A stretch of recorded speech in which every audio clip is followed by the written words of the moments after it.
It was 15 years ago from now. Back when I was in elementary school. April came around, and we had a class shuffle. Our new class teacher was a young woman. When lunchtime came, the teacher turned to a girl who sat next to me and told her not to eat the school lunch. "Katie, you haven't paid your lunch fee, so don't eat, okay?" Katie, who always wore ragged clothes, was a skinny little girl. Apparently, her family was poor, and since last fall, her parents hadn't been paying the school lunch fee. I learned about this later on from overhearing some gossip. But it seemed she was allowed to eat lunch the previous year. Seeing her being the only one without any food on her desk and just looking down made me feel sorry for her. But since the teacher ate lunch in the same room, I couldn't secretly share my food with her. So I left just the bread, wrapped it in a napkin, hid it in my desk, and gave it to Katie after lunch was over and the teacher left the room. "You can eat this." "Really? Thank you, Jason." Back then, I was an outcast among my classmates and had no friends in the same class. But after that incident, I started talking to Katie. When I got home that day, I told my mom about Katie's family situation. "Mom, please, can you make a packed lunch for Katie?" When I pleaded like that, my mom responded, "That poor child, if she can't eat lunch, it won't be good for her growth, and she probably can't concentrate on her studies when she's hungry. It's fine. I'm already making your dad's lunch every day, so adding one more portion won't make much difference." With that, she gladly agreed. The next day at lunch break, when I handed over the homemade lunch my mom made, Katie's eyes widened in surprise. "My mom said to give this to you." "Is this a packed lunch?" "Yeah, I told her about you, and she said to give it to you." "Really? Thank you, Jason." She hurriedly ate the lunch before the teacher returned to the classroom. It turned out that Katie's house was in the same direction as mine, so from that day on, we decided to walk home together. While walking, Katie told me about her life. "My dad doesn't work, yet he spends all our money on slot machines and horse races. My mom earns the money, but my dad takes it all. Because of this, they were struggling and even in debt." Seeing her wearing the same tattered clothes every day, I felt sorry for her. Our classmates just watched her from a distance. Neither of us had friends. After that, we started meeting up in the morning and going to school together. Some of our classmates teased us, saying, "Are you two dating or something?" But we tried not to let it bother us. I've always been bad at talking to people, but for some reason, I felt at ease talking to Katie. I didn't realize it, but it seemed I was lonelier than I thought, not having any friends. I was really happy to be able to talk to her. On our way to and from school, we talked about a lot of things. About our families, our favorite foods and animals, homework, and TV shows we watched the previous night. And I found out she loves cats. She can't have one at her house, but she enjoys visiting a nearby park where stray cats often gather. "My family has a cat. Want to come over and see it?" "Really? Sure." When I brought her to my house after school that day, my mom warmly welcomed her. When our mixed-breed cat showed up, Katie's eyes sparkled with delight. "How cute. What's its name?" "It's Mary." "Mary, come here." Katie looked so happy, cuddling the cat, playing with toys, and feeding it treats.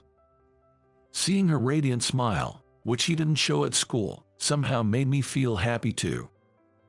In a blink of an eye, it was evening, and my mom prepared dinner, even for Katie. "Katie, can you give me your home phone number? I'll call your folks and let them know you're here." With that, my mom called her house.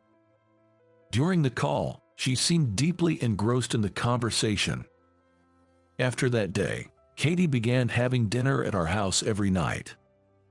Apparently, her mom often worked late, and her dad, who was at home, didn't do any housework. As a result, their dinner time was always late. So, with her parents' permission, Our mom started looking after her meals. After school, Katie and I would do our homework and play with the cat until dinner. However, about a year into this routine, Katie had to move. Her parents divorced, and she decided to move with her mom to her maternal grandparents' place in Texas. Before moving, she and her mom came over to say goodbye. "I can't thank you enough for all that you've done for Katie. We'll never forget your kindness." Saying so, her mother bowed to my mom. "Oh, please, it's okay. Please, raise your head.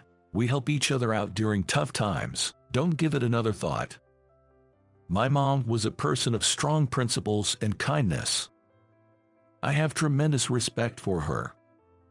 I can't recall the conversation I had with Katie that day. I haven't seen her since. We exchanged Christmas cards every year, but that also ceased after 5 to 6 years. Then, I graduated college and started working at a precision machinery manufacturer. I was assigned to sales, and it's been 3 years now. Taking over clients from seniors and establishing new ones, I now handle numerous major accounts. "Good morning, Jason." My colleague, Mike, from the next desk greeted me. "Good morning. Tomorrow we've got a meeting with AB Electronics. It's a big deal that's vital for the company. You pumped and prepared?" "Yes, I'll have it ready for review later." As we talked, a secretary called out to Mike. "Mike, there's a call for you from AB Electronics." Picking up the phone, Mike's face turned pale rapidly. "What? How could this? Yes, I see. I'm terribly sorry. Right away, please, can you give us one more chance?" "Wait, hold on." After hanging up, he just stared blankly, still holding the phone. "What happened?" Turning to me, he said, "Jason, you gave the wrong time to AB Electronics for our meeting, didn't you? They thought the meeting was yesterday. They're furious that we stood them up. This deal is toast. It's your fault." "What? But wasn't it you who communicated the schedule to them?" "What? You're trying to pin this on me." I wanted to throw his words right back at him. To begin with, I hadn't communicated the schedule to the client at all. Mike had arranged the schedule and then informed me about it later. And yet, trying to blame it on me. He reported the matter to his boss, and Supervisor Johnson went to apologize on his behalf. However, they wouldn't listen, and in the end, the deal with AB Electronics fell through. When Johnson returned, he said to me, "Jason, what have you done? Because of you, the crucial deal we staked our company's future on has been ruined. How are you going to make this right?" "But sir, it wasn't me who informed them about the schedule. It was Mike." "Enough. No excuses. You've caused harm to the company. Maybe you should consider resigning." That's something Johnson always says when he's angry. "Wait, I really don't want to quit." "Then bring in a contract worth the same amount as the machine we were going to sell to AB Electronics within 3 days, or you are fired." How could I possibly secure such a deal in just 3 days? I was at a loss for words after hearing Johnson's ultimatum.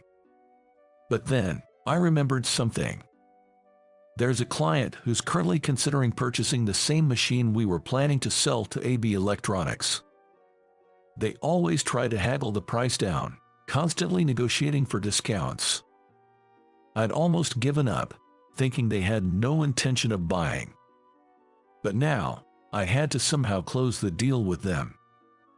I quickly revised the quotation and set an appointment with that client. Upon arriving at their company, a man named Kevin assisted me. "I brought a new quotation today." I handed him the quote, and Kevin scrutinized it. "Can't you go a little lower?" "I really can't go any lower. We've adjusted the price several times already," I pleaded with Kevin, putting on a distressed look. "Please, Kevin, I'm sure our equipment will be very beneficial to your company. We'll even include regular maintenance." Kevin pondered, crossing his arms. "I get what you're saying, but at this price, my superiors might not approve. I personally want to purchase it, but how about I explain the benefits directly to your boss? maybe over a meal or something. That might be difficult. My boss is pretty busy. I'm begging you, Kevin. Please just give me a chance to discuss it over dinner. I pleaded desperately. The machine sells for tens of thousands of dollars. For our company, the cost of a dinner would be insignificant compared to the sale. All right, I'll ask, but my boss is out right now, so I'll get back to you another day. That's fine. Thank you so much. Kevin saw me out of the conference room. Just then, the elevator opened, and an older man entered the office. Supervisor, I wanted to see you. Do you have a moment? Seeing him, Kevin immediately approached. So, this is Kevin's superior. Kevin explained the situation to Supervisor. But to my surprise, Supervisor began to shout angrily. Trying to win us over with a dinner. We've told you countless times if we can't afford it, we can't buy it. If you can't offer a better price, then just leave, and don't come back. Did I do something so wrong to be yelled at like this? While I was still in shock, Kevin whispered to me as he nudged me towards the exit. I'm sorry, he is just in a bad mood today. He always lashes out like this when he's upset. It seems Supervisor is quite a difficult character. But without his approval, we won't be able to finalize the deal. If I don't land this contract, I'm gonna lose my job. What should I do? As I was racking my brain, I heard the sound of heels clicking down the hallway. Wait, Supervisor. I turned around to the sound of a young woman's voice, and there stood a beautiful woman in a business suit. Watson, what's up? She quickly approached the puzzled-looking Supervisor.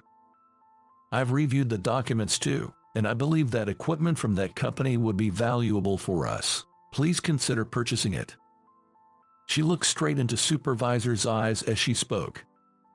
Well, if you say so, Watson. Kevin, move forward with the contract process right away. Supervisor then turned to me and said that. What? I was absolutely gobsmacked. For a moment, I had no idea what had just happened. So, you're saying you'll make the purchase? Yes, Jason. Can't say no when the boss's daughter asks. Now can we? Boss's daughter. This woman. As I looked at her, she smiled and said, Jason, long time no see. Don't you remember me? Even though she said that. I don't recall knowing any Watson. But as I continued to gaze into her face, it felt somewhat familiar. Wait, who are you again? She spoke up again. Do you remember me as Katie? Katie, oh, is she talking about the same Katie I used to walk to and from school with and hang out at my place during grade school? She's changed so much, I didn't recognize her. Whoa, it's been like 15 years, hasn't it? Yeah, so nostalgic. I saw your name on the business card attached to the documents and thought it might be you. Really? But boss's daughter. Actually, my mom remarried when I was in high school, and I took on the name Watson. Wow, really? Hey, Jason, instead of just standing here chatting, want to go out for a drink tonight? Sure, sounds good.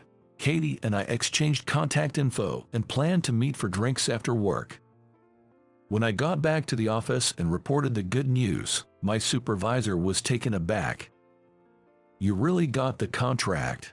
Yes, we haven't signed the papers yet, but we got the green light. Great job, Jason. Supervisor was thrilled. Looking over at my colleague, Mike, he seemed uneasy at his desk. After wrapping up work for the day and heading to the bar for our meetup, I found Katie already waiting. Thanks for today. You saved me. I didn't get fired because of you. What are you talking about? As I filled her in, she was sympathetic. It's terrible for a senior to put the blame on a junior like that, huh? Well, thanks to you, the deal went through, so I'm really grateful. Seriously, thanks. Upon hearing my gratitude, Katie shyly smiled. I'm honored I could help. To be honest, I've always been grateful to you for everything. We lost touch after I moved, but I'm glad we could reconnect like this. According to Katie's story, when she was in high school, Her mother divorced and began dating a man who was then the manager of the office where she worked. They eventually got married. However, a few years later, Katie's stepfather's father, the CEO of the New York headquarters, fell ill. To take over his position, their whole family moved to the city. You could have let me know when you moved back. Sorry, but weren't you the one who stopped replying to my New Year's cards first, Jason? Did I? Yes, so I thought maybe you found a girlfriend, and I didn't want to intrude. Turns out, I never did get a girlfriend. Really? No girlfriend? Nope, none. Well, maybe our meeting here is fate. If you're okay with it, would you like to date me? I was taken aback by her sudden confession and was rendered speechless for a moment. But it wasn't that I disliked the idea, I was actually really happy. Back in elementary school, being around her always made me happy, and whenever she laughed, I felt joy. I remembered that feeling. Of course, I'd love to. I extended my right hand to her, and she gently took it. Really, I'm so happy. This is how we started dating. 2 years later, I proposed, and we got married. Mary, dinner's ready. Meow. Seeing her play with our cat, she seemed just like the old times. Katie had faced many challenges growing up, but from now on, I wanted to be by her side and make